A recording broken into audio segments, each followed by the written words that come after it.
Hello and welcome. Could you please put a plus in the chat box if you can see and hear me? Okay, thank you. So my name is Yuri. I'm an IELTS tutor, and today we're going to talk about how to write letters in IELTS General Writing Task 1. Okay, so this webinar is mostly for those who are targeting at band 7 or higher.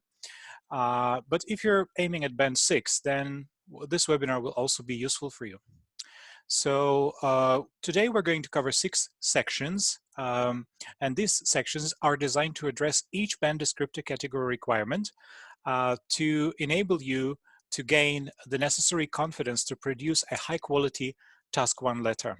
So this webinar addresses all the most common difficulties that you can encounter when writing a letter, and I'm going to offer you some clear strategies for tackling this task, and I will address each band descriptor requirement individually. So could I ask you to write in the chat box the city and country where you're from and your target band score in IELTS. So this webinar, as I've already said, is for those who are aiming at band 7 and are taking general IELTS. Okay, so okay, right. So we're going to talk about just a few words about IELTS structure, about band descriptors. Then we'll talk about types of letters that exist. I'll give you a model answer. I'll first show you how a letter can be organized. Then we'll talk about how to plan a letter, about the tone, the style, the register, how to use paragraphs, how to structure your letter, how to transition from one sentence to another, from one paragraph to another, how to use referencing and other linking devices. And then we'll talk about lexical resource in 3 types of letters: formal, informal, and semi-formal. Then we'll talk about grammar, how to increase your score in grammatical range and accuracy, which is 25% of your score. So we'll talk about complex sentences, punctuation, and common mistakes that students make. And finally, I'll give you demonstrations of 3 types of letters: formal, informal, and semi-formal. I'll give you some tips, life hacks, secrets to success, and I will also share with you some information on where you can get guidance. All right, so let's move on to the next step. So if there are any questions, there might be a delay in the broadcast, so I might see your commentaries a bit later than you write them. I will also ask my assistant to respond to messages in the chat box if I can't answer them. Right. So then let's move on. Okay. So as you might be aware, the IELTS exam consists of 4 parts: listening, reading, writing, and speaking. And in general and academic IELTS, the difference is in reading and in writing. So in reading, there are also 3 sections, but there are more texts and they're shorter and easier. Then in academic reading, then also writing task 2 essay, it is the same, both in academic and in general. And whereas in writing task 1 academic, you need to describe a graph chart, bar chart, pie chart, process, or map. In IELTS writing task 1 general, you're supposed to write a letter. So this letter can be formal, informal, or semi-formal. Yes, also, just if you have any questions, if you don't receive some answers during this webinar, you can always feel free to contact me with any questions or suggestions. There is my email, ieltswebinar@mail.ru. You can write 2 messages in my vk.com group, IELTS for you, or you can also visit my website. So let's move on and talk about IELTS evaluation criteria. Your letter in IELTS General Writing Task 1 is assessed according to 4 evaluation criteria. That's task achievement, coherence and cohesion, lexical resource, and grammatical range and accuracy. Each criterion is evaluated from band 1 to band 9, and each of them is worth 25% of your mark, so just 1/4. Talking about task achievement, so most Most people are targeting at band 7, so you've written that, well, most of you are aiming at band 7.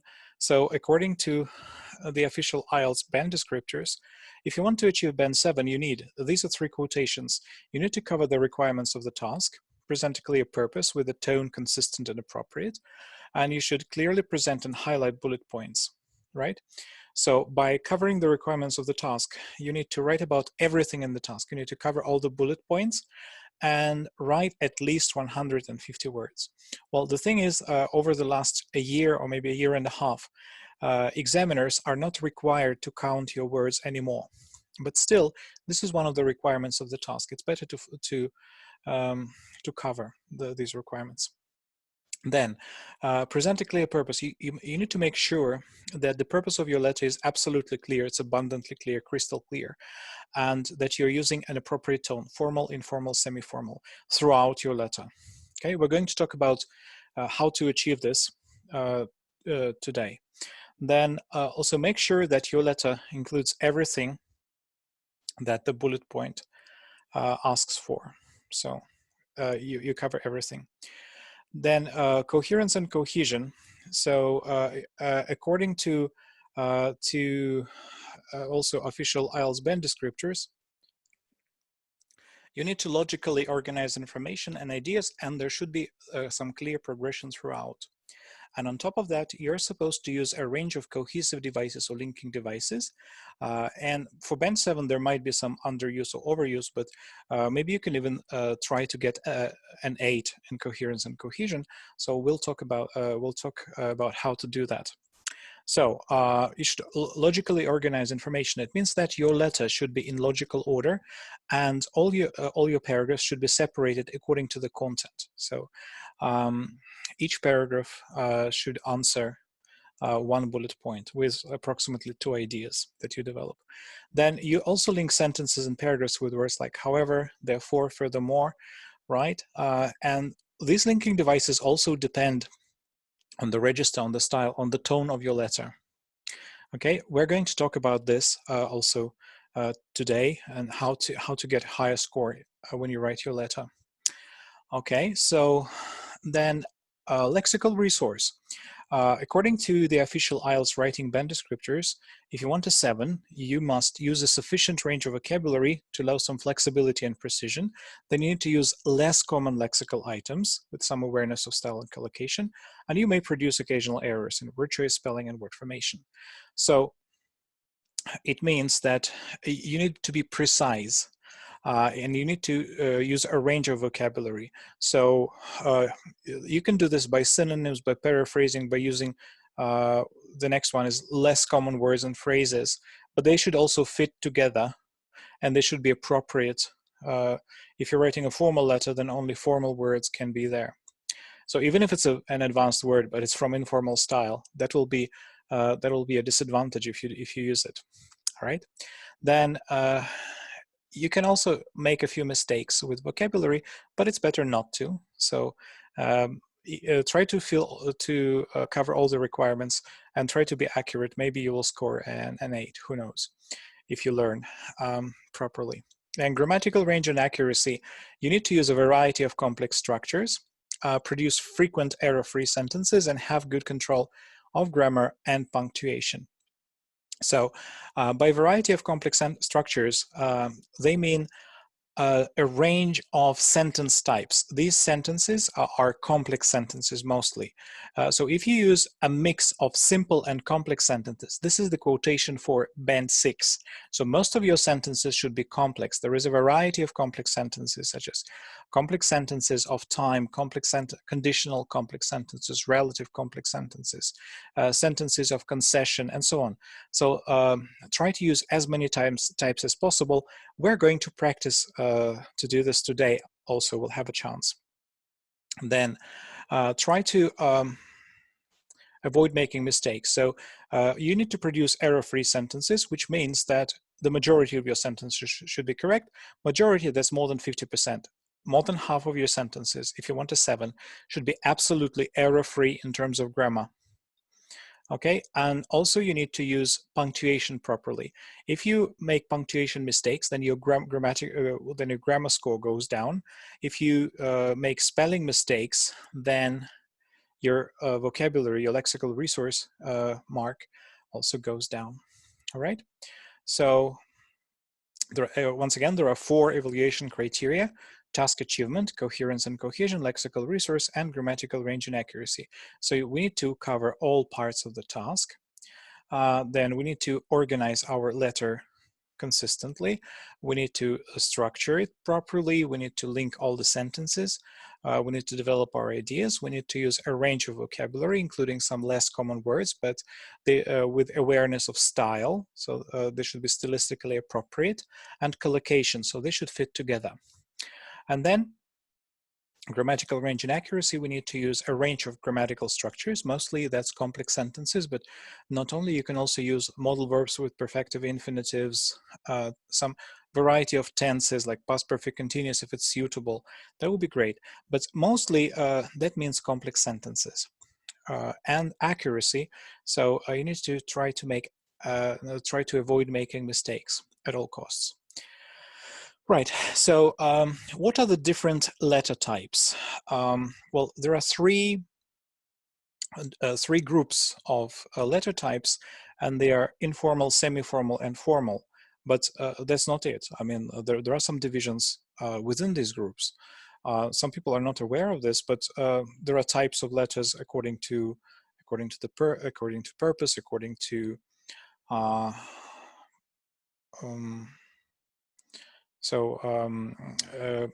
according to purpose or according to the topic. All right, so let's match the 3 different types. So please write number 1 in the chat box and tell me if this is formal, informal, or semi-formal.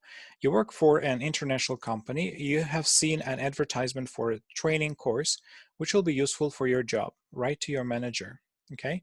Please write in the chat box whether you think it's formal, informal, or semi-formal. Then, so number 1 and what it is. You recently received a letter from a friend asking for advice about whether to go to college or to try to get a job. You think he or she should get a job. Write to this friend. So please write number 2 and what you think, whether it's informal, semi-formal, or formal. So, and number 3, your neighbors have recently written to you to complain about the noise from your house or flat. This is IELTS. Don't come to your neighbor. Don't send them an SMS, but to write a letter by post. Write to your neighbors. So also please write in the chat box whether you think it's informal, semi-formal, and formal. Okay. So the first one about international company was formal, of course, right? This is official situation, that's formal. Neighbors, it is considered to be semi-formal. And when you write to a friend, then of course this is an informal letter. Okay, right. The tone of your letter is one of the most important aspects, but the purpose of the letter also deserves attention, right? So here are some of the different purposes, right? That can appear. It can be a complaint, praise letter, thank you letter, apology request, application, resignation, explanation, advice, invitations, or arrangements. These are the most common ones. So, well, a similar structure can be used for each, but there are also specific letter expressions for each of these types. Okay, so writing letters is also a thing you need to learn how to do. Let's have a look at a letter, an informal letter. So just that's a high band letter. Hopefully it deserves a band 9. Well, not less than an 8, I'm sure.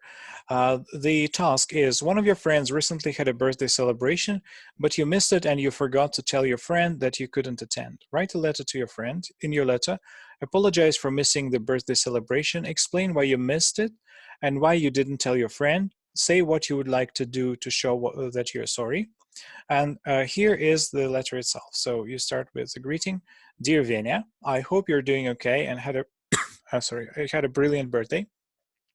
I'm just writing to say I'm so sorry for missing the celebrations. You're probably wondering what on earth happened to me, and I can totally understand if you're feeling upset about my no-show. I feel awful not only about not warming you beforehand, but also for not having written sooner. The thing is, without boring you with the details, I've been put under a huge amount of pressure at work to finish a certain project within an unreasonable time frame. I've had to pull a few all-nighters, and it was these that prevented me from coming to your party. If it weren't for the resulting stress clouding my brain, I'm sure I would have remembered to call you to let you know I couldn't make it. I really want to make it up to you, so although you may still be angry, I hope you'll accept this attached concert ticket by way of an apology. I have the other ticket, and you know how much fun we had last time we went to see these guys. Hopefully speak soon, Yuri. So that's a sample of a letter, something that you're supposed to produce within 20 minutes. So how do you do this? Let's talk about planning and structuring and timing your letter. So planning your letter, like with an essay, it is important to plan, to make a plan. So you already know what you're going to write about. However, you have 20 minutes to complete the whole letter, and you cannot spend more than 2 minutes planning. So 2 minutes should be enough, right? Here's a task. So you and some friends are at a meal at a restaurant to celebrate a special occasion, and you are very pleased with the food and the service. Write a letter to the restaurant manager. Give details of your visit to the restaurant. Explain the reason for the celebration. Say what was good and about the food and the service. Okay, so you need to plan your letter. So the first thing to do is to underline or highlight any keywords in the task. So here is an example. You and some friends at a meal at a restaurant and so on. So it is very important to underline them, or if you take computer delivered IELTS, you can also highlight words on the screen. By underlining words, you make sure that you don't lose any important details, right? So here are some examples of letters which lose marks for task achievement. So why should you underline keywords? Because if you don't, you can well, miss out something really crucial. For example, maybe you will discuss your experience but not mention your friends. Well, you lose points in task achievement. Maybe you will describe where you at, but you will not mention it was a restaurant, right? Maybe you will explain it was a special occasion, but you will not mention what type of special occasion it was. Or maybe you will describe what was good about the food, but not what was good about the service. So all these things should be mentioned. If you forget to mention any of the details, it means you don't you don't complete the requirements. You don't cover the requirements of the task, right? So after you have underlined all the keywords, which takes like from 10 to 20 seconds, you need to assess whether the letter should be formal, informal, or semi-formal. So the style, the tone of the letter. You can, if you wish, you can just write it as a title of your plan. So formal, right? Informal, semi-formal. And then you already have a plan. These bullet points in the task, that's your plan. For each paragraph, try to think of 2 ideas, right? This will prevent you from failing to reach the minimum word count, and your letter will be balanced. So there will be 2 ideas for each bullet point, and then just spend 2 minutes doing this, and then you're ready to start writing, right? So here's an example of what you can write in 2 minutes. That's an example of a plan. So the plan, it's formal, right? You're writing to a person who you don't know, a restaurant manager, and this is formal. The praise and gratitude, that's the topic. Then paragraph 1, you don't really need to plan it because it's always like the greeting. You already have it in the task. Begin your letter as follows, like dear sir, it will say something like this.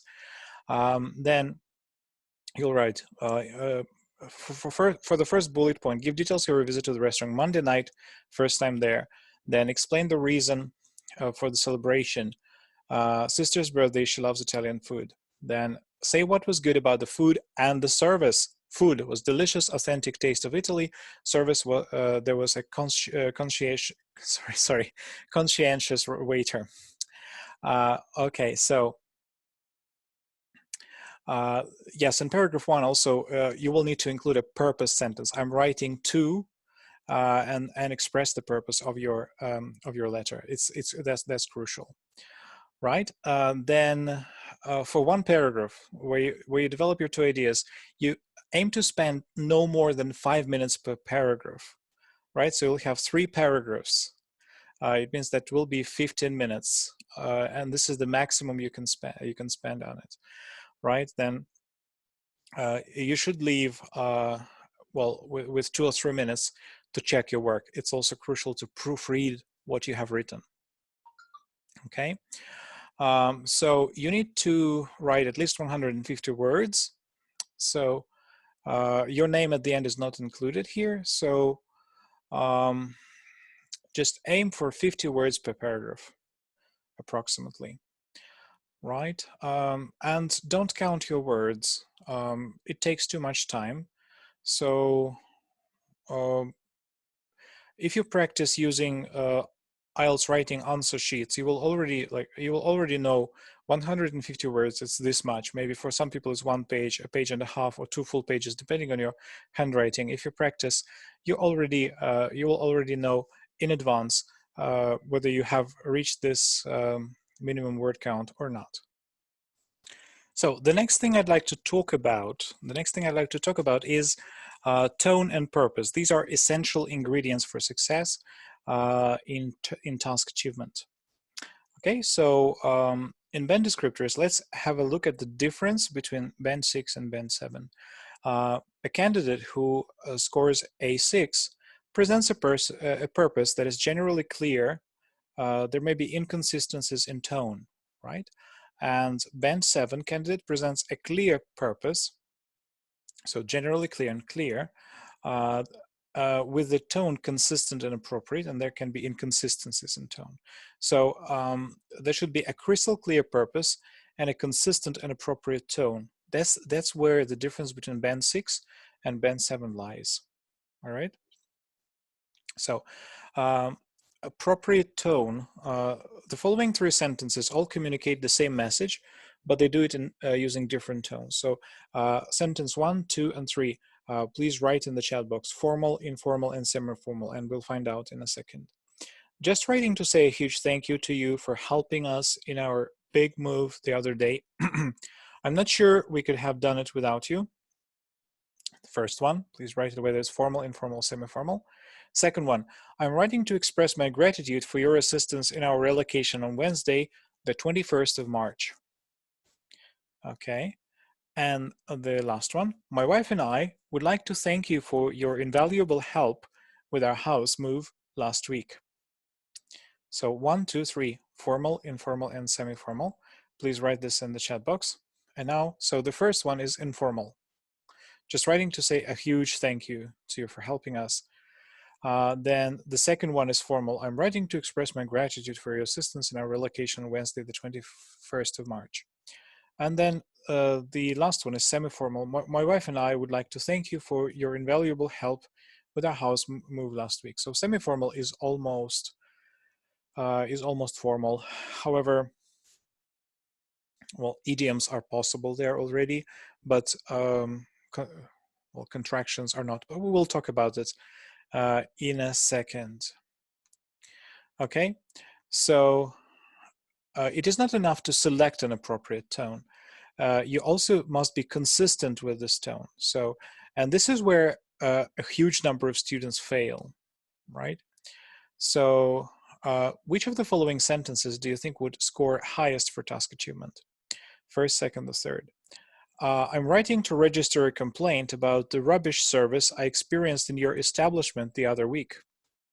First one. The second, I was really quite disappointed with the quality of service my family and I received on our visit to your restaurant last Friday. And the final one, To be honest, the waiter was really rude, and although our dishes were of the highest quality, I don't think we'll ever go back. Okay, so which one do you think is the best? I mean, it's consistent in terms of tone. So, the first one, I'm writing to register. Basically, it is formal, right? I was really quite disappointed with the quality of service.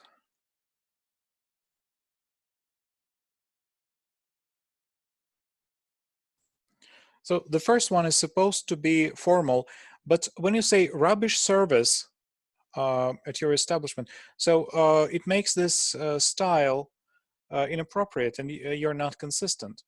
As for the second one, well, everything is quite consistent to my mind. I was really quite disappointed with the quality of service my family and I received in our visit to your restaurant last Friday. As for the last one, to be honest, the waiter was really rude, and although our dishes were of the highest quality, I don't think we'll ever go back. There is some inconsistency. So you can say, for the first one, instead of rubbish service, you can say disappointingly poor service. So that will be formal. For informal, that was our dishes were of the highest quality, but then I don't think we'll ever go back. So there is a mixture of formal and informal style. So you can say something like, although the food tasted fantastic, I don't think we'll ever go back. Okay, so then if we take a look back at the two previous messages being communicated, we should be able to see a clear purpose, right? Just writing to say a huge thank you to you for helping us in our big move the other day. I'm not sure we could have done it without you. So it's a thank you. This is the purpose. I was really quite disappointed with the quality of service my family and I received in our visit to your restaurant last Friday. That's a complaint. So open your well, opening with a purpose sentence is a nice idea, because you can make sure that your purpose for writing is absolutely clear from the very first line. So I'm writing to something like this, just writing to say a huge thank you. I'm writing to apologize. I'm writing to well, to express my condolences, depending on the task, right? So when you write the purpose of your letter, here are some expressions that can be used. Well, these are some basic ones. Again, of course, in our online course, I give you more variety and more advanced ones. So these are just basic ones. Just write for informal, just writing to what? To say thanks, to say congratulations, to say sorry, to ask for, to check, or to let you know. Okay, then for formal, I'm writing to complain, I'm writing to suggest, to request, to inform, to express my gratitude, to express my disappointment, interest, regret regarding or with regards to something. Okay, then for semi-formal, I would like to, or I'm writing to say thank you, congratulations, or send my commiserations, right, or condolences, apologies, or invite you to, right? Okay, so the next part of the webinar, I'd like to talk about bullet point brilliance. So how to answer each bullet point properly. Talking about these bullet points, let's look at the difference between Band 6 and Band 7 for task achievement in writing task 1. So Band 6, a candidate presents and adequately highlights bullet points, but details may be irrelevant, inappropriate, or inaccurate. For Band 7, a candidate clearly presents and highlights bullet points, but could be more fully extended, right? So the difference between Band 6 and Band 7 is that your answers should be relevant, appropriate, and accurate. So it's related to relevance, appropriateness, and accuracy. And if you want to try to score an 8, you should also consider extension of your ideas. They can be more fully extended. So to score an 8, right? Appropriate relevance, extension, and accuracy. This is what I call A.R.E.A right? Appropriateness, relevance, extension, and accuracy.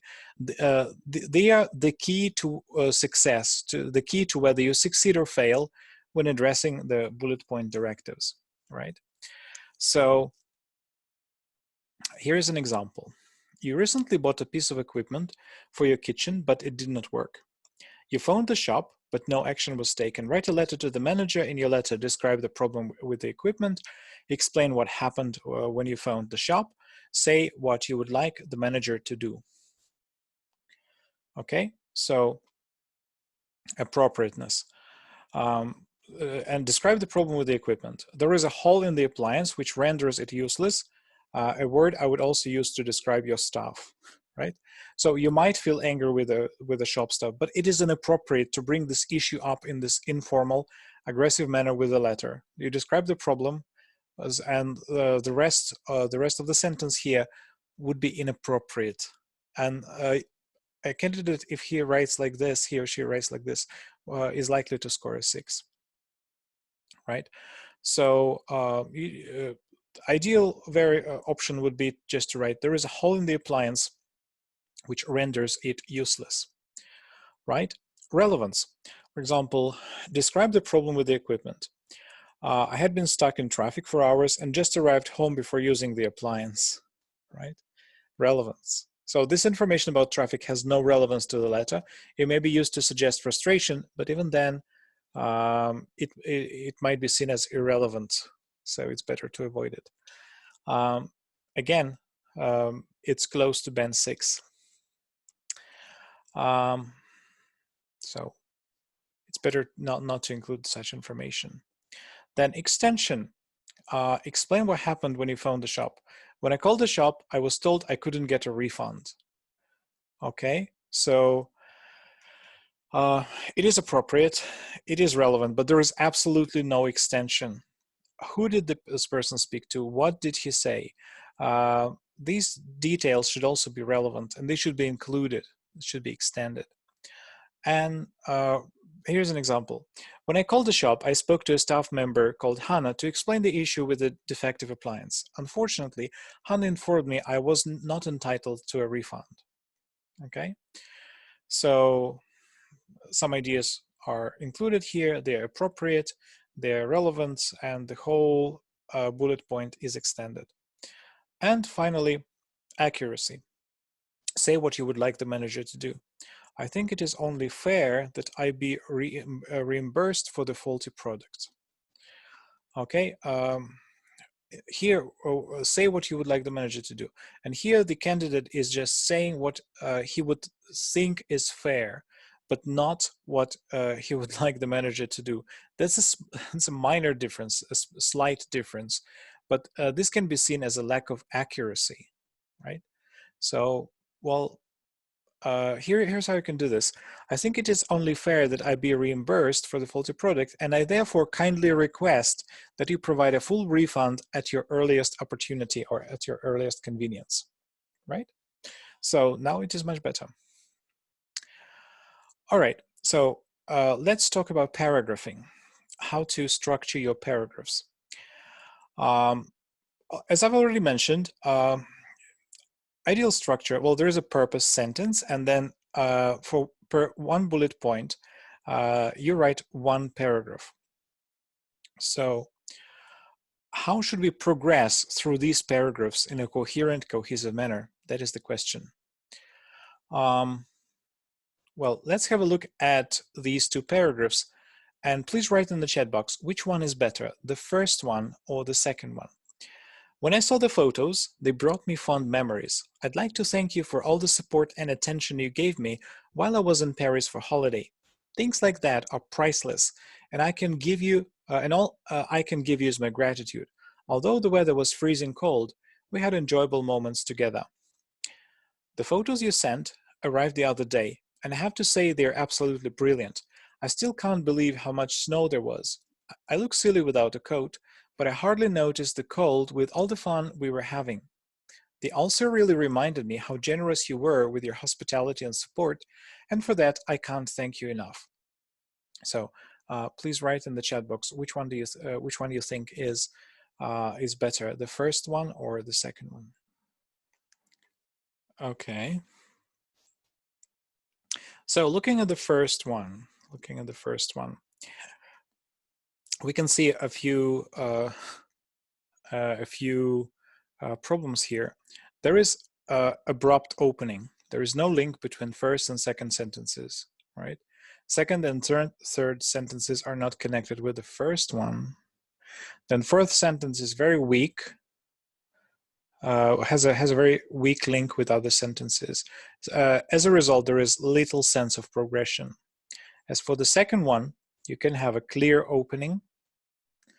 Then second sentence requires first sentence for context. Then the third sentence requires the second and first for context. So it follows logically. And then the fourth sentence links all the way back to the first sentence, right? Reminded me how generous you were.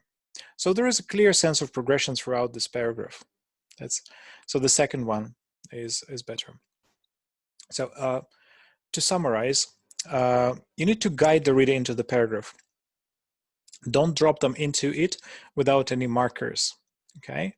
We'll talk about linking devices also a bit later. Then be wary of any sentence that can exist independently of any others in the paragraph. You need to link it by using referencing or linking or cohesive devices, right? You need to make sure that every sentence has a clear link to its preceding sentence and its following sentence, right? Then you also need to make sure that each sentence has a clear and obvious link to the overall paragraph theme. So in the earlier example, every sentence had a clear link to the photos. So you also need to try to ensure that there is a clear logic to the way you sequence your ideas and sentences. So these are the general things. Then how do you do this in practice? Some useful cohesive devices. Again, I'm going to give you just some basic ones. And if you want to master writing IELTS letters or essays or anything, just welcome to my course. So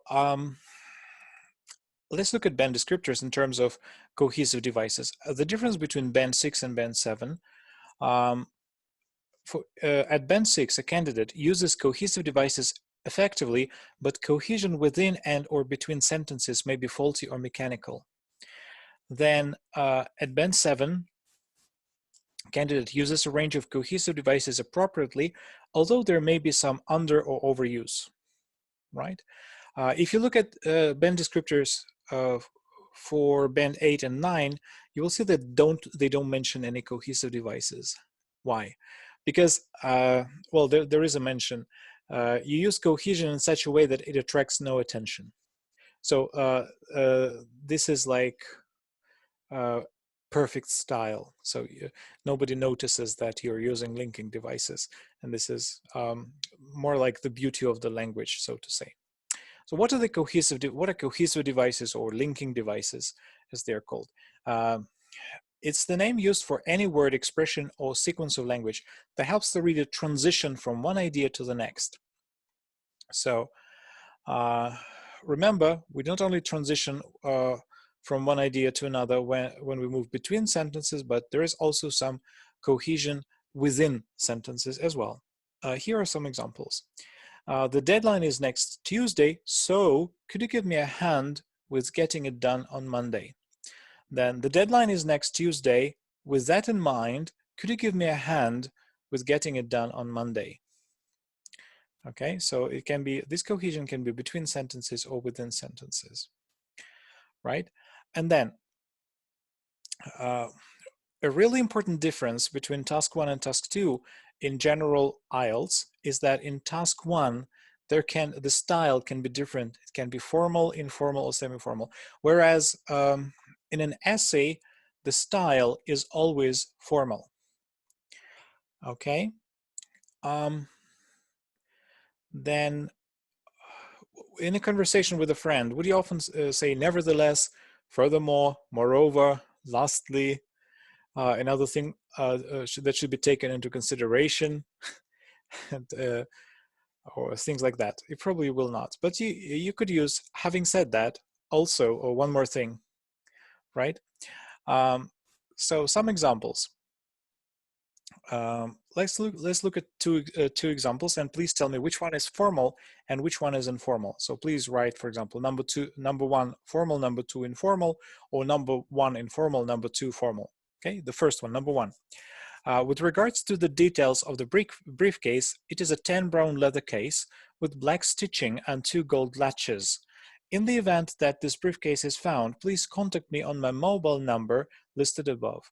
Furthermore, I can be available between the hours of 6 p.m. and 8 p.m. this week if you need to liaise with me in person. The second one, so you know what you're looking for exactly. It's a tan brown leather briefcase with black stitching and 2 gold latches. If you do find it, you can call me on the number above. Just let me know if you need anything else. I'm also around in the evenings this week if you need to speak to me face to face. So which one do you think is formal? Which one do you think is informal? Okay, so the first one is formal, right? The second one is informal.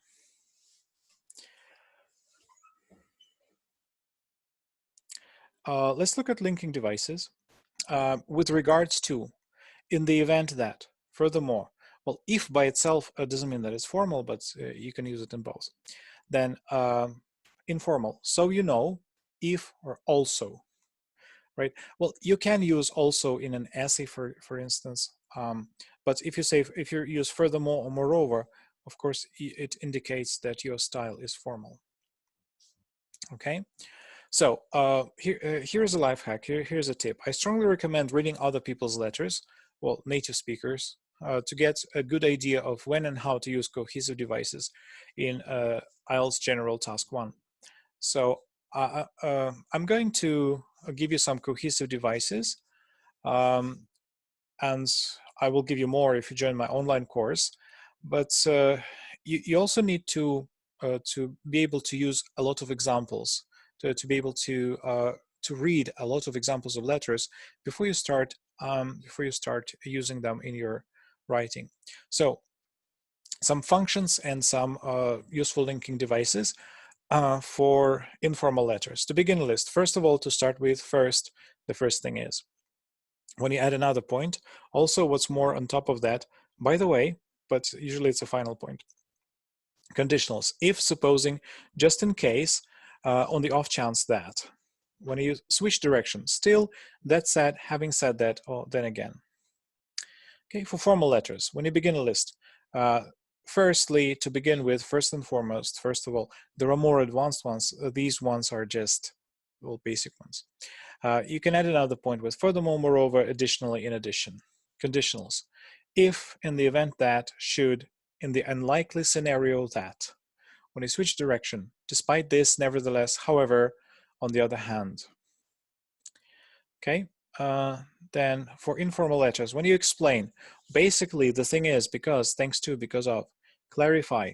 In other words, in plain English, what that means is essentially referencing a point, about, thinking about, as for, related to. Summarize, long story short, to recap, all things considered, or so. Okay, for formal letters, when you explain, this is because, due to, or predominantly due to the fact that. The reason for this is, or this can be attributed to, or this can be attributed to the fact that. Clarify, to be precise, in the interest of clarity, to avoid confusion. When you reference a point, with regards or with respect to, as to, regarding, concerning. Summarize, to conclude, in conclusion, to summarize, in summary. There are more advanced ones. Like to recapitulate, to reiterate, and well, there are lots of them. These ones are just basic. Okay. Another aspect of cohesion that is mentioned in the evaluation criteria, that's referencing. Can I ask you to write in the chat box whether you know, or can you put a plus if you know what referencing is, and put a minus if you don't know what referencing is. It's essential if you want to score a 7. So if we look at band descriptors, it is mentioned in band 6. So a candidate may not always use referencing clearly and appropriately. Well, this means that to score a 7, you need to use it clearly and appropriately, right? So what is referencing? Some students are aiming at band 7, but they don't know what referencing is, even though it's a clear requirement for band 7 in both task 1 and task 2. So referencing are words like this, these, such, those, that is. So demonstrative and personal pronouns. Her, their, it, its, one, or ones. All of these are referencing devices. So they point the reader in the direction of previously mentioned ideas. So you refer to something that was said previously. By doing this, you allow the writer, it allows the writer to avoid repetition and to save time. Well, a normal person, be it a native speaker or a language learner, uses this referencing without even noticing, without realizing that these are referencing devices, right? So let's see how we use them without noticing. So all of the above, this means they, by doing this, they allow the writer, we use them all the time, right? We don't even notice. So here's an example of some referencing devices. But these referencing devices are slightly different in formal and in informal style. So when writing essays, we tend to use the demonstrative pronouns this and these rather than that and those when we refer to ideas. There can be some exceptions, but generally we say this and these. It is true of formal letters as well. We normally would use this and these in formal letters and that and those in informal. So here are examples.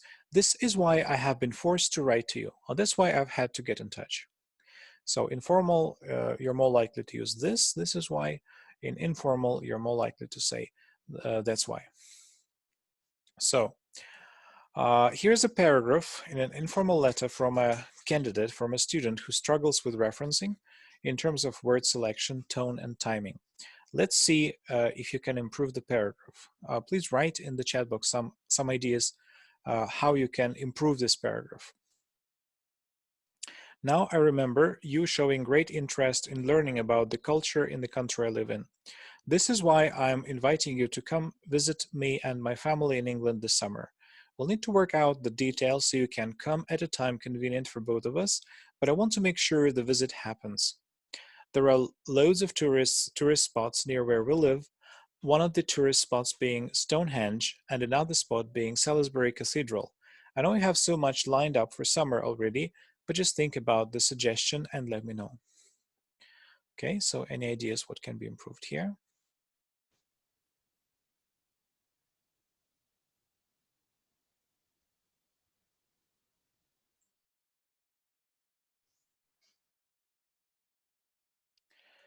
So let's see. Now I remember you showing great interest in learning about the culture in my country. That's why I'm inviting you to come to visit us in England this summer, right?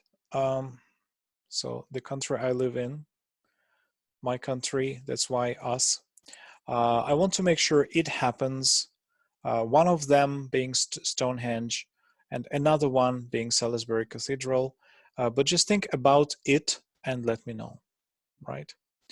Then here's a similar paragraph from a formal letter. Let's see if you can improve the paragraph. Please write any possible recommendations in the chat box. The lost documents should be relatively simple to find considering that the documents were left in the safety deposit box in room 249. The documents are in a blue plastic folder and are A4 size. I would greatly appreciate your help in finding the documents and sending those to my office location at 452 Edgar Street, London. The documents contain sensitive information, so please handle it with care. That is why it is also essential that they are located and returned post-haste. Okay, so any recommendations here?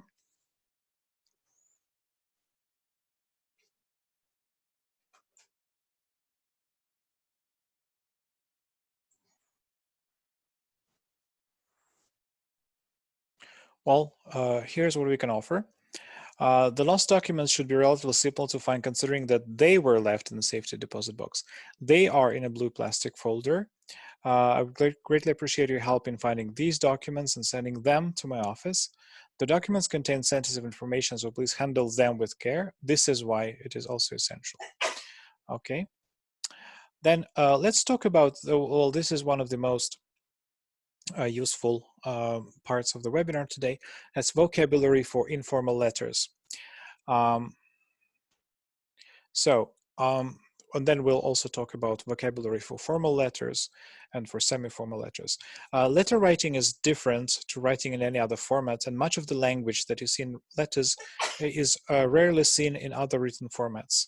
So this is true for informal, semi-formal, and formal letters, but much more so with regards to formal. Okay, so let's look at informal letter vocabulary. Well, these are just more or less common lexical items. The words here are mixed. These expressions for apology and condolence letters, please write in the chat box how would you how would you put them in order. So you need this to for and word apologies. Please put it in correct order and write it in the chat box. Getting back to you so late, but work's been mad recently. Okay, so I would encourage you to participate now. So when you practice, while you're practicing right now, you'll already start memorizing those expressions. Yeah, then if you decide to join my course later, you'll be able to consolidate them to learn them better. And you're already starting to learn this information and these expressions. They'll be useful for your writing, for your further performance at an exam. Then there are expressions: sorry, I am, and so. Well, this should be quite easy. To hear about your loss, I can't imagine what you must be going through. Then shame, and such. So I'm sorry you didn't get to the next round of the competition. That's okay. So please write it, and we're going to check in a second. All right. So the first one: apologies for getting back to you so late, but work's been mad recently. Then number two, I'm so sorry. I'm so sorry to hear about your loss. I can't imagine what you must be going through. Then number three is such a shame.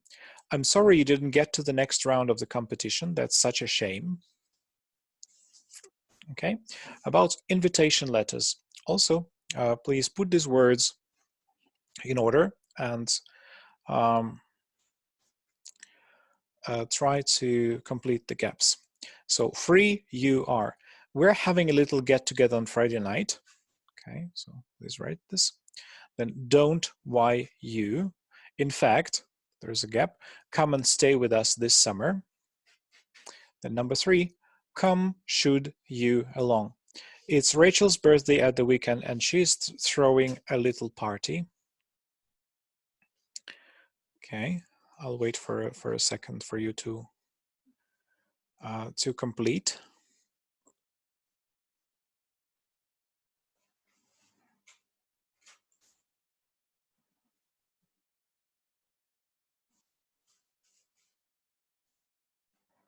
Okay, so the first one, are you free? We're having a little get together on Friday night. Are you free? And then the next one, why don't you? In fact, why don't you come and stay with us this summer? Then you should definitely come along. It's Rachel's birthday at the weekend and she's throwing a little party. You should definitely come along. Okay, then thank you letters. Also 3 examples. Try to put the words in the correct order and write it in the chat box. For, so, thanks much. Okay, then giving me a hand this weekend. You're an absolute lifesaver. The second one, huge thanks, thank you, or thanks or thank you. Just writing to say something, a gap, for putting us up last month. Enough you can't thank, and the first gap, and appreciate it massively. the second gap. I, the first gap. For what you did for Sarah on Tuesday, it was, and then the second gap. Okay, so please try to complete.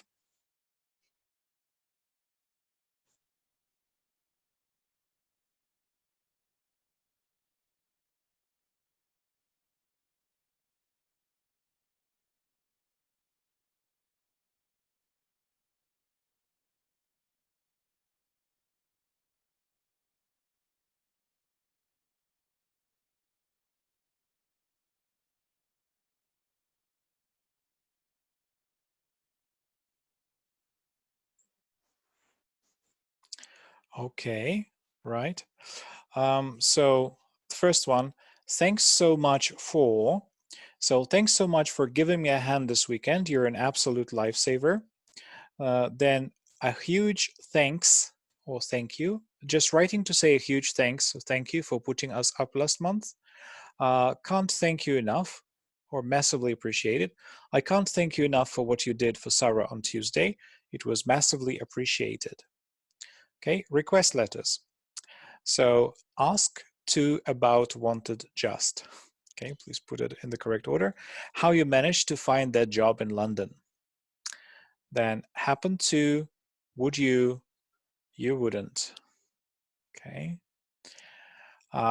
You, then there is a gap. To have a tent I could borrow for the weekend. And then there is a tag question. Okay, then do me a, could you, huge favor, you couldn't. So there's a gap. I really need someone to come and have a tinker with my PC to see what's wrong with it. Okay, so please try to complete that.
All right. So the answers are, just wanted to ask about how you managed to find the job in London. You wouldn't happen to blah, blah, blah, would you? You wouldn't happen to have a tent that I could borrow for the weekend, would you? You couldn't do me a huge favor, could you? You couldn't do me a huge favor, could you? I really need someone to come and have a tinker with my PC to see what's wrong with it. Okay, then advice letters. Then I think, ask me, if you should. It's the first one. Were, if, I, you, I'd. So in the first one, talk to him and be honest about how you feel. Second one, get out of that job as soon as possible and find something that isn't so soul destroying. Then what, here's, I, do, would. Try to put it in the correct order. I'm not sure what the best move is in this situation, but then first of all, I'd. Okay, let's spend a minute.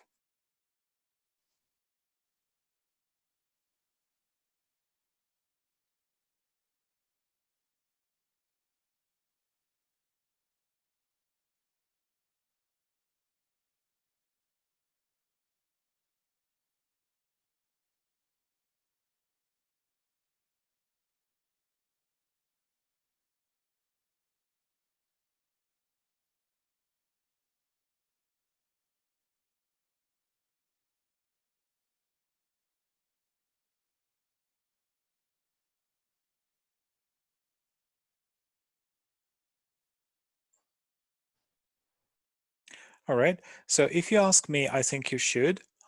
If you ask me, I think you should talk to him and be honest about how you feel.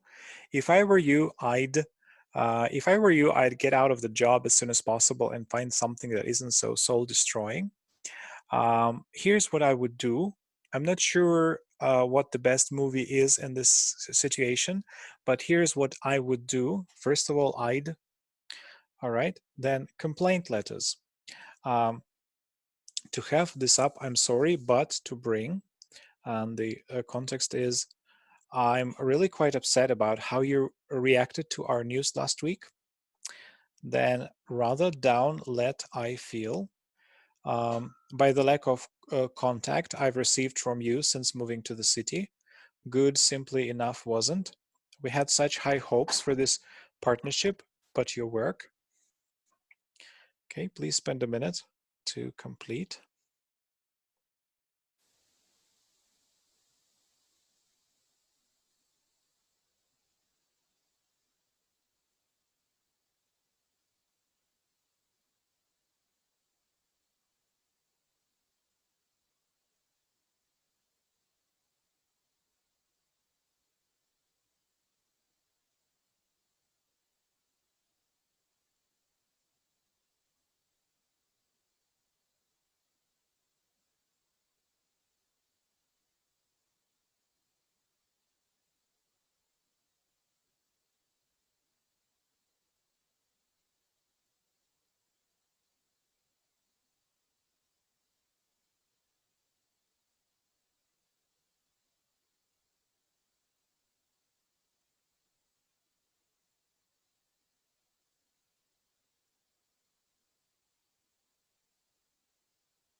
Okay, so I'm sorry to have to bring this up, but that's a useful expression.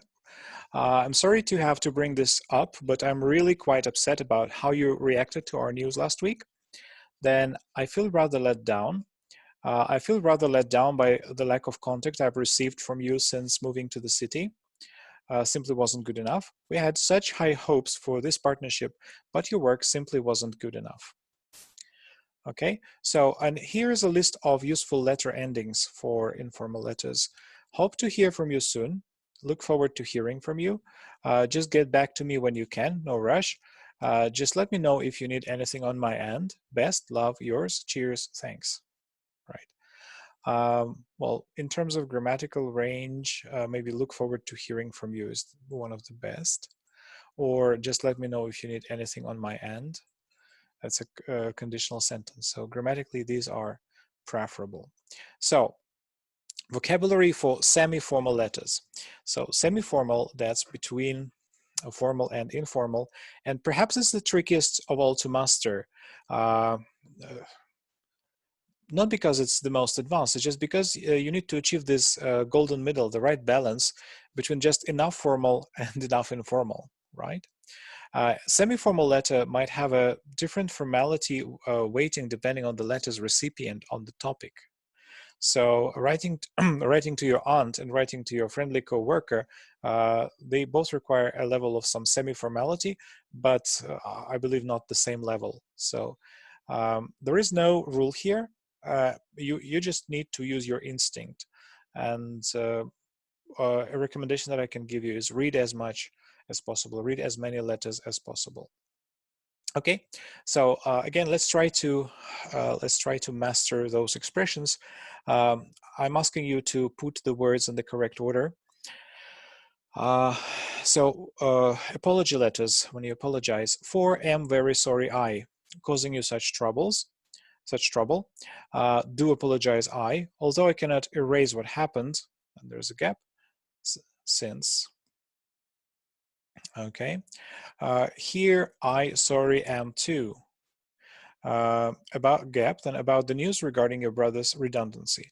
All right, so let's spend a minute and try to complete the gaps by putting the words in the correct order.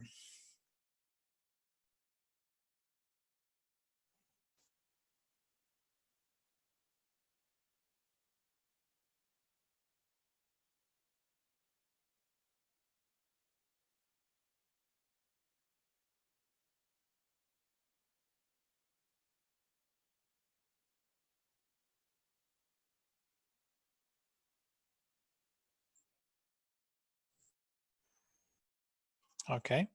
So I'm very sorry for causing you such trouble. Then I do apologize, emphatic. Although I cannot erase what happened, I do apologize since, okay, I'm sorry to hear. I'm sorry to hear about the news regarding your brother's redundancy. Then thank you letters, semi-formal style. You thank wanted to I for, and the flowers you sent last week. Share appreciation to my. I felt it was important for us all, there's a gap, with you for the huge effort you made toward the project. Then uh, not contribution did your unnoticed go. It is fair to say that, there's a gap, and I will be speaking with the other directors to discuss a suitable reward.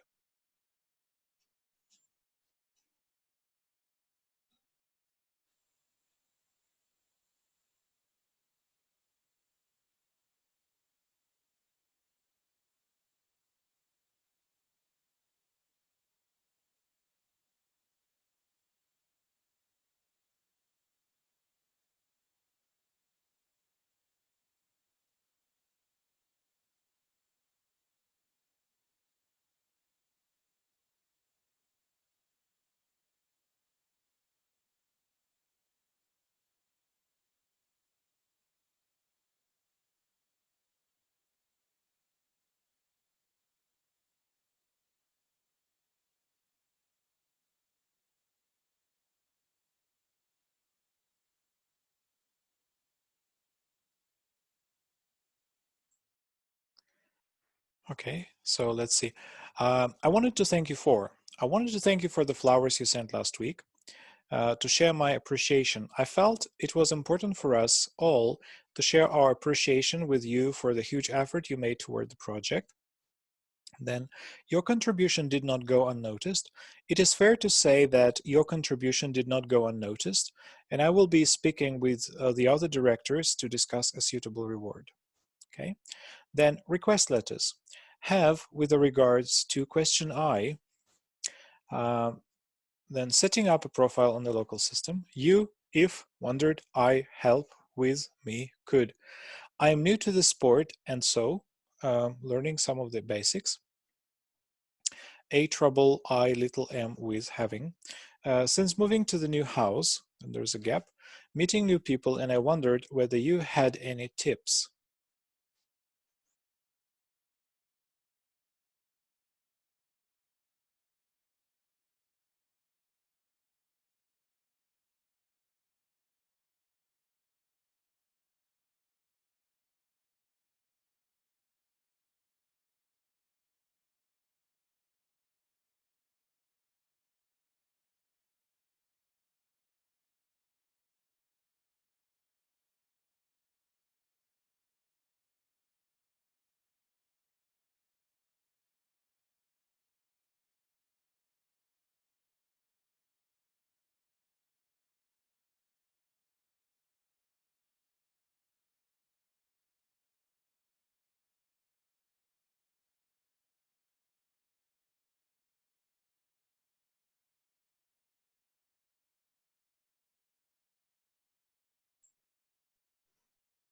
All right, so I have a question with regards to um, setting up a profile on the local system. And I wondered if you could help or assist me with. I am new to the sport and I wondered if you could help me with learning some of the basics. I'm having a little trouble with. Since moving to the new house, I've been having a little trouble with meeting new people and I wondered whether you had any tips. Okay, then explanation letters. To give, be happy, few pointers, I would. I remember how tricky it was when I got started, so then there is a gap. A couple, steps to, there are, follow, of important. Once you get started, it should be pretty straightforward. Having said that, then there is a gap. Firstly, I can, please do, no if, any more help, let me be of at all. I appreciate that this might be quite challenging, so, okay, please try to complete these gaps.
right? So I would be happy to give you a few pointers. I remember how tricky it was when I got started, so I would be happy to give you a few pointers.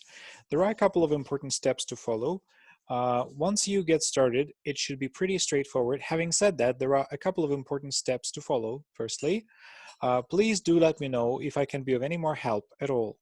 I appreciate that this might be quite challenging, so please do let me know if I can be of any more help at all. Then invitation letters. You could, and I, delighted if, join us, my would be. Then, well, there's a gap. Join us for a dinner party on Tuesday, the 12th of September. Then be great, it would, you on at, to see. The gap. Then the New Year's bash on Thursday. It should be a lively one. If you appreciate it, could, RSVP, I would. We will need to give a head count to the restaurant to confirm the booking, so as soon as you can. Okay, have a minute.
Okay, so my family and I would be delighted if you could join us for a dinner party on Tuesday, the 12th of September. It would be great to see you at or on. It would be great to see you at the New Year's bash on Thursday. It should be a lively one. I would appreciate it if you could RSVP. So we will need to give a head count to the restaurant to confirm the booking. So we would appreciate it if you could RSVP as soon as you can. So RSVP, that's you can use this in letters. It comes from French. In French, it stands for "Répondez s'il vous plaît," which means please respond, please answer. So then advice letters. I think if your position, I would, were in, I would never want to tell you what to do, but then there is a gap. Stay in your current job rather than risk this new one. Okay, but perhaps I am, you could try, no expert. Then there's a gap. Speaking to your tutor to see if he would be open to your suggestion. Then given was to of advice, one piece I was. It is difficult to know the right thing to do in this case, but then there's a gap. Draw up a list of all the pros and cons.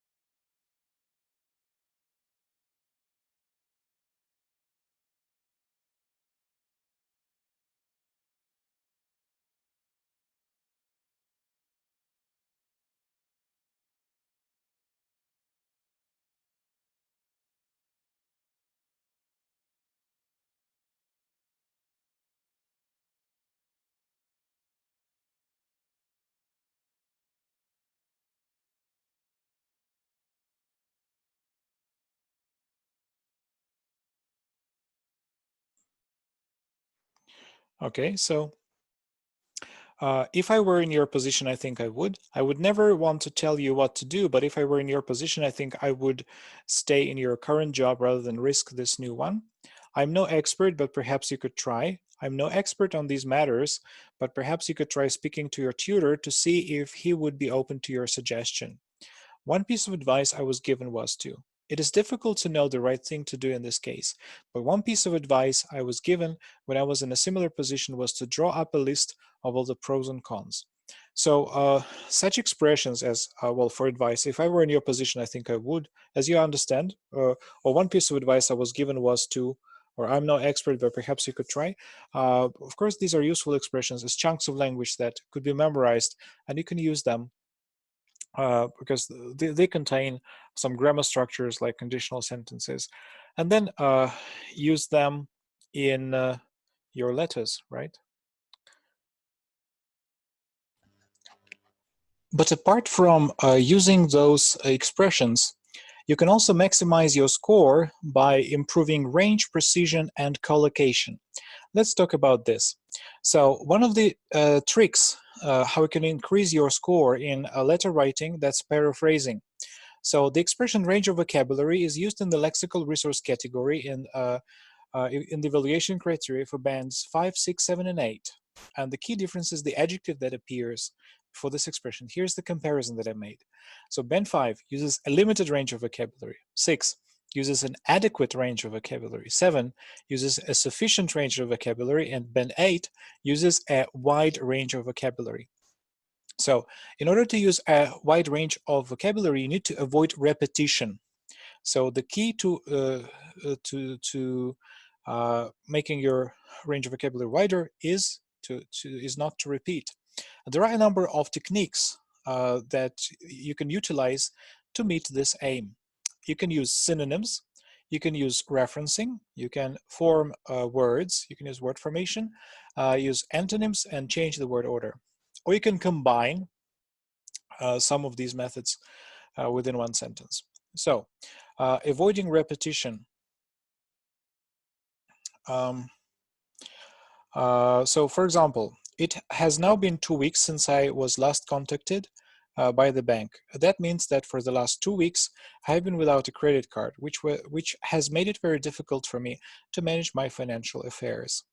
Okay, so 2 weeks can be replaced by a synonym fortnight. On top of that, fortnight is an uncommon lexical item. It means 2 weeks. I recommend you to use it. Then you can use referencing. It has now been 2 weeks since I was last contacted by the bank. This means that for this whole time, I have been without a credit card. So you just paraphrase 2 weeks by using referencing. Then you can use word formation. For instance, you recently left some important documents in a train, right? Letter to the company. The documents in question are of great importance, so it is vital that they are located and returned post-haste. So they are important, they are of great importance.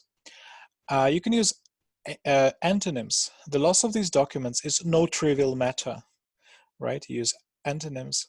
And finally, you can still use the words, but put them in a different order, and then it will be considered to be paraphrasing as well.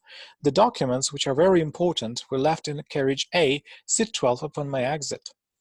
But you can change word order and use synonyms, antonyms, or referencing at the same time, right? So you can combine those methods. Then occasional errors in spelling and word formation are acceptable even if you're aiming at band 7, but of course you should aim not to produce them at all, right? So what you can do, how you can improve the skill is as follows.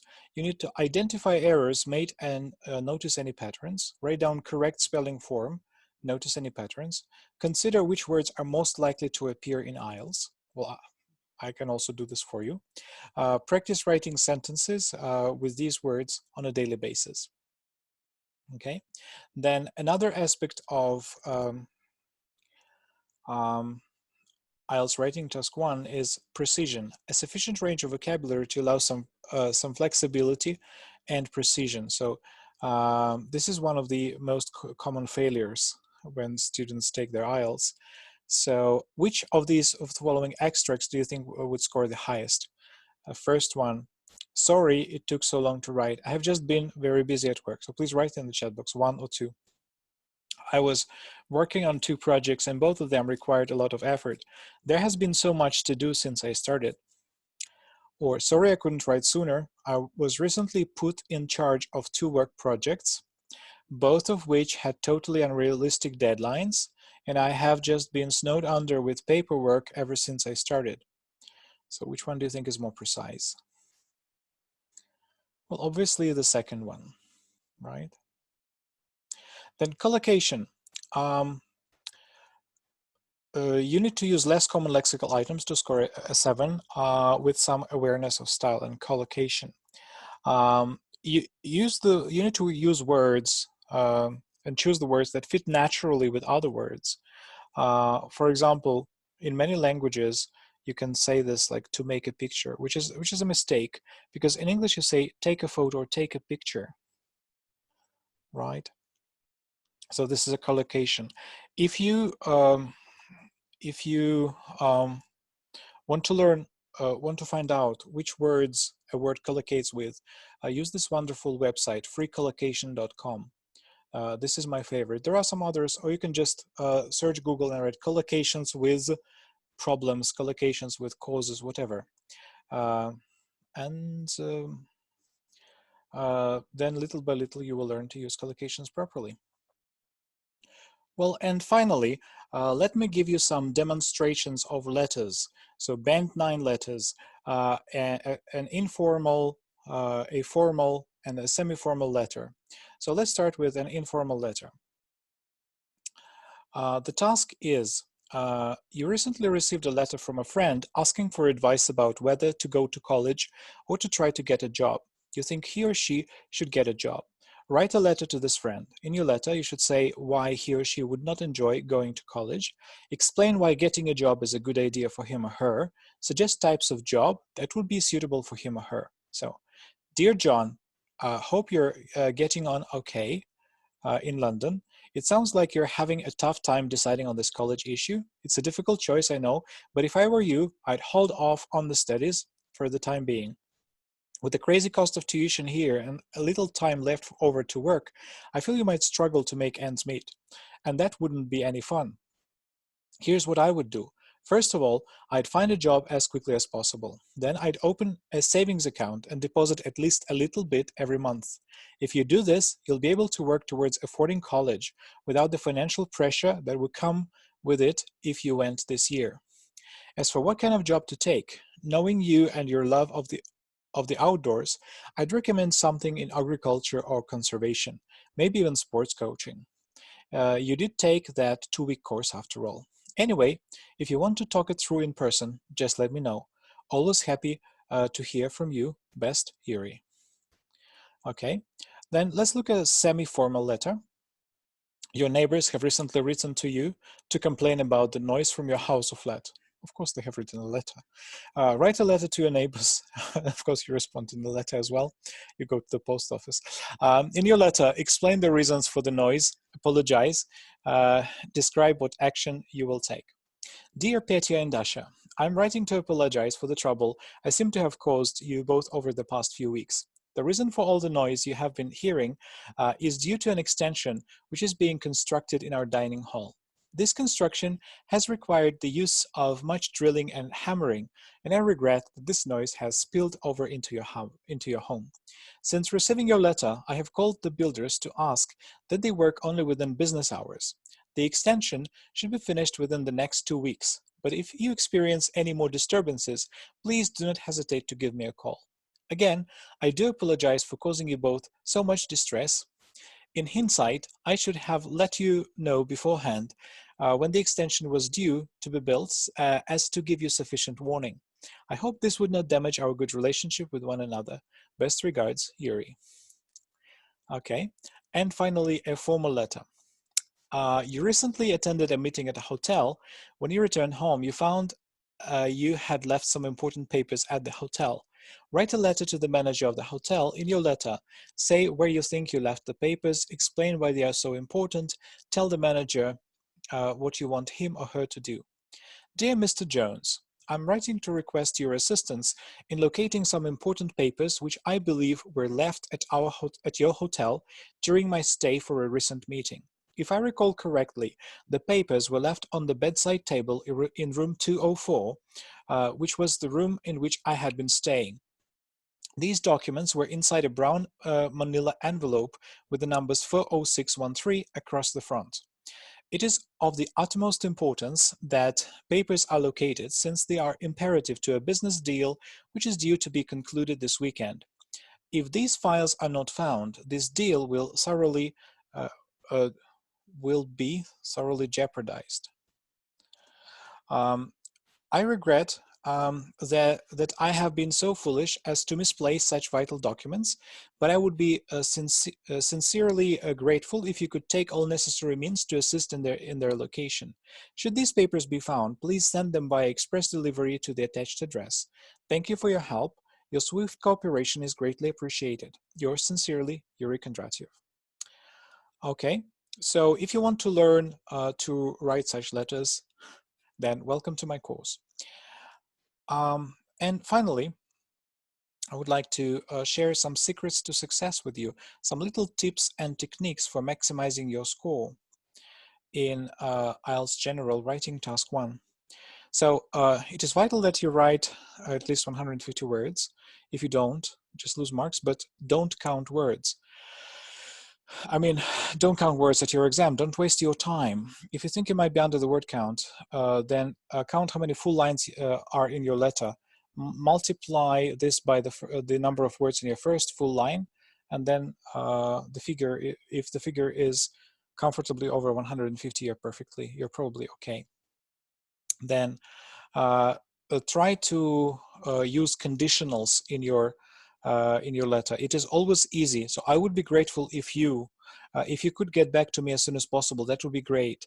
It would be highly appreciated if a response could be sent as soon as possible. So it is always easy to include a conditional. That's a complex sentence that will be beneficial for your grammatical range score.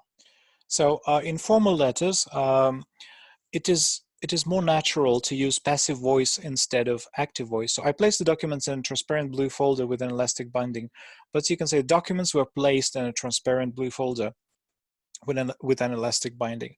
Unfortunately, although he completed the project within the deadline, our team deemed the work to be unsatisfactory.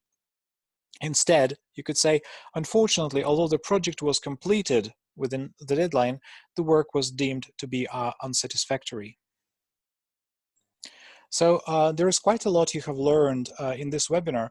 And to conclude, I would like to talk about how you can get guidance, because you need to practice. You need to practice writing letters, and you need to use what you have learned and to put it into practice. So there are a number of options where you can get guidance. This can be language exchange sites, exam forums, exam preparation sites, native speakers, or professional IELTS tutors like me. So as you might be aware, there are a number of IELTS teachers online at sites like italki.com, profi.ru, but there are not so many websites or teachers who only offer IELTS lessons. Not just general business English, TOEFL, IELTS, and all possible exams, but those people and companies that specialize specifically in IELTS. So my website, smartexams.info, is one such website, and everything that you have learned during this webinar has come from my experience exclusively teaching IELTS over the last few years. So I would like to invite you to join my online IELTS preparation course that starts next Monday. So if you were waiting for a Monday to start preparing for your IELTS, or to start preparing seriously, then today is probably the day when you can register for the course. So the course starts next Monday. It runs Mondays and Wednesdays from 7 p.m. till 8 p.m., 8:30 p.m. Moscow time. And we cover all aspects. So I give you all the strategies that are necessary for, in order to pass IELTS and to get the score that you need. In writing, within 1 month, we cover all types of IELTS writing tasks in 1 month. So all essay types, all letter types, and you get personalized feedback on how to improve your writing score. So during the class, I explain each type of an essay, for example, and then during the rest of the class, we write it paragraph by paragraph. So I explain the structure, the expressions and everything for one paragraph. For example, an introduction, then in 5 minutes you write the introduction, you copy it in the chat box, and immediately I give you a feedback. Then you write another essay as homework of the same type, but a different topic, and you also get it evaluated and corrected. So for each, just in 1 month, for each type of IELTS writing, you have 2 essays per type that are graded and evaluated. Then in speaking, we use all the questions of the current season. So this is secret information, but I have access to a closed database of all the IELTS speaking topics and IELTS speaking questions that are used all over the world in the current season. And then next season, I will also have new questions for the following season. It means that when you take your IELTS speaking test, you will know exactly what questions you will have. Well, isn't this great? It makes it much easier to prepare. So on top of that, you receive all the strategies that you need. If you join the course that starts on Monday, there are some bonuses. Well, first you get my video course on IELTS Writing Task 1 and IELTS Writing Task 2. Well, it's included in the price of the course. Then you also get access to step-by-step videos on IELTS reading and IELTS listening with all the strategies you need, covering all task types. So you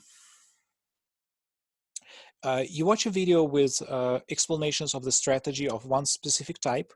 Then you practice either a piece of reading or a piece of listening, and in the next video, the answers are explained and checked. Right? If you have any questions, there is a commentary box on the platform where you can ask your questions.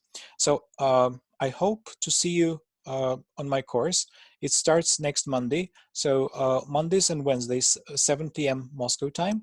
So here's the link. You can join the course by following the link. Then on top of that, I also offer writing correction services. So the best way to prepare your writing in particular is to discover where your mistakes are, and so that you make sure that you don't make them again. And the only way to discover where your mistakes are, or where you lose point, is to get feedback on your essays. So I'm offering you to order my essay correction service if you don't want to join the course, for example. Here's the link. And your essay correction is a video, so you get to hear exactly what the tutor is thinking. You discover mistakes that you had no idea you were making. Then each exam component is explained and evaluated, and I tell you how to improve your mark in each of the evaluation criteria, how to improve your mark in task response, cohesion and coherence, grammatical range and accuracy, and lexical resource. And even if everything is correct, I tell you how to add some complexity of grammar, complexity of vocabulary, how to develop the task more fully, how to use more advanced linking devices, and so on. Okay? And so as a thank you for your attention during the webinar, I would like to offer each and every one of you a discount on my writing corrections. So by following the link on essay corrections, you need to enter in the promo code box at the checkout on this page, you need to enter this promo code webinar 10, and you'll get a 10% discount. And I'll be looking forward to reading all of your submissions. Then also, I wish all of you good luck in your IELTS preparation. And some final tips, some recommendations before your exam. It is very important that you feel fresh and focused during the exam. So be careful with your routine leading up to the exam date. On the eve of your exam, watch what you eat. For example, don't drink too much. There are no toilet breaks. Make sure that you eat enough complex carbohydrates so they will produce your brain with energy. You get plenty of rest. For some people, cold shower therapy helps. You need to exercise moderately, read, and have fun both in your preparation and during your exam. Nervousness, that's a big factor to consider for many candidates. If you are someone who gets easily nervous before or during an exam, then there are also some tips. Meditation can help, deep breaths. You can focus on one thing at a time, and remember, it's not the end of the world. There is always next time. So just don't be too nervous. So congratulations to you all. You have gone through the whole webinar. So thank you for your commitment and dedication. And I would like to take this final moment to say a big good luck to each and every one of you. If you found this webinar helpful, can you please leave a review? Here is the link. So please leave a well, positive review about this webinar, what you liked about it. If you want some more webinars like this to be conducted in the future, please leave just, it's important to me to know what you thought about the webinar. There's a special thread in the group. You can also read feedbacks about previous webinars and my online course, results of my students, and so on. If you have any constructive feedback, please, here's my email. Please email to let me know. I'd love to hear about your exam experiences. When you pass your IELTS, please don't hesitate to get in touch with me with the results of your exam. So please share your experience, how it went, what scores you received. That would be really interesting to know if this webinar or my previous webinars helped you. So thank you all for your attention and wish you all the best.